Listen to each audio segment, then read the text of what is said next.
अस्सलामुअलैकुम प्यारे नाज़रीन, दोस्तों, मुअज़्ज़ज़ सामीन, भाइयों और बहनों, मैं आज मेरी बहुत ख़ास एक अमल मैं आप लोगों को शेयर करने जा रहा हूँ। ये अमल सुनकर आप भी खुश हो जाओगी।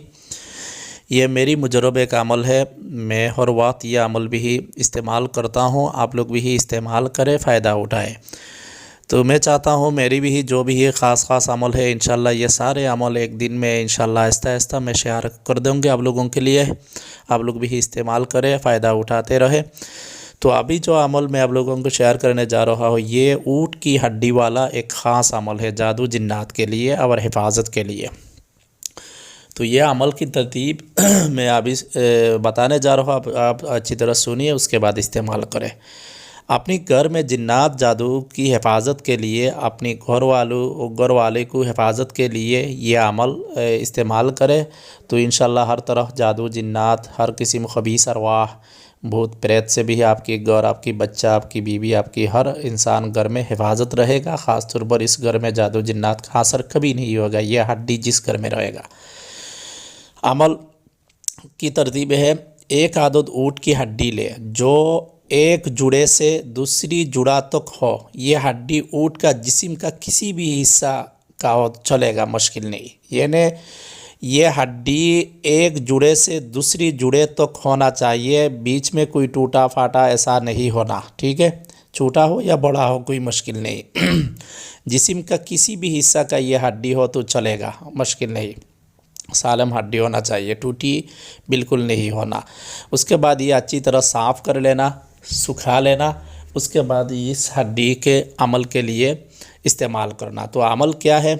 सूरा कौसर 41 बार और सूरा कारिया अलकारिया 21 बार पढ़ना है। पहले आप 11 बार दुरूद शरीफ पढ़ना है। उसके बाद ये हड्डी सामने रखना है, सामने रख कर 11 बार दुरूद शरीफ पढ़ना है और सूरा कौसर 41 बार यानी 41 बार आप पढ़ना है। उसके बाद ये हड्डी पर 3 दम करना है। फिर सूरा अल-कारिया 21 बार पढ़ना है। उसके बाद इस हड्डी पर दम करना है। इसी तरह 7 दिन तक बराबर इस हड्डी के ऊपर इसी तरह पढ़ना है। 7 दिन तक पढ़ना है। यानी सुकून एक जगह में बैठे, अगरबत्ती वगैरह जलाए, जय नमाज में बैठे, हड्डी सामने रखे, इसी तरह आप पढ़े। आगे पीछे 11 बार दुरूद शरीफ पढ़ना है। उसके बाद ये हड्डी में सूरा अल कौसर और सूरा अल कारिया, अब इंटरनेट में सर्च करेगा तो आ जाएगा, वरना कुरान शरीफ में मौजूद है। आप देखिए, ज़्यादा मुश्किल सूरा नहीं है, कुरान शरीफ का छोटा सूरा है।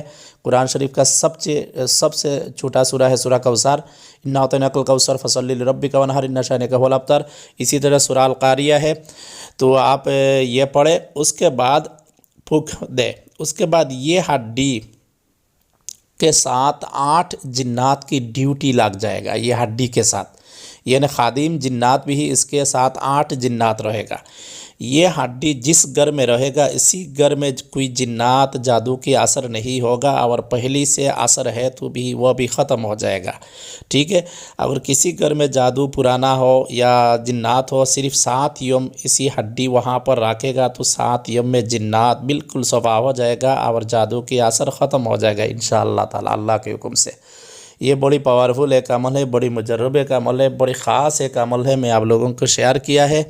आप इसी तरह यह अमल करें, फ़ायदा उठाएँ। ऊँट की हड्डी के ऊपर और कई अमल मेरे पास मौजूद है मुख्तलिफ़ काम के लिए। ऊँट की चमड़ा की अमल मौजूद है, ऊँट की पेशाब की अमल मौजूद है, ऊँट की बिस्टा की अमल मौजूद है, और ऊँट की गोश्त की अमल मौजूद है। ऊँट की दूध की अमल भी मेरे पास मौजूद है। यानी ऊँट से बहुत सारे काम ले आ सकती है अमलियात मैदान में, और इसमें बड़ी एक तासीर होती है। यानी ऊँट जिस जगह में रहती है, इसी जगह में 10 किलो तक कोई जिन्नात नहीं रह सकता। ये ऊँट अल्लाह सुब्हानहू व तआला के दी हुई एक खासियत है। यानी जिस जगह में ऊँट रहती है, इसी जगह में जिन्नात वगैरह नहीं रहती है। इसलिए अरब ममालिक में, सऊदी, दुबई, कुवैत, कतार में जिन्नात वगैरह बहुत कम होती है। यानी इसी जगह में जिन्नात वो चीज़ भी उन लोगों को विश्वास भी नहीं होती। उधर जिन्नात नहीं है, हर जगह में ऊँट वगैरह रहती है। मरुस्थल में, रेगिस्तान में ऊँट चरती है ना, इसलिए जिन्नात वगैरह नहीं रहती। सिर्फ मोमिन जिन्नात रहती है ज़्यादातर पर। ख़राब जिन्नात जिस जगह में ऊँट रहती है, इसी जगह में जिन्नात नहीं रह सकता। उसको भी बड़ी मुश्किल सामना करना पड़ेगा। जो जिन्नात है छुपा कर रहने की कोशिश करेगा। अपनी दुआ से याद रखें। अल्लाह हाफ़िज़।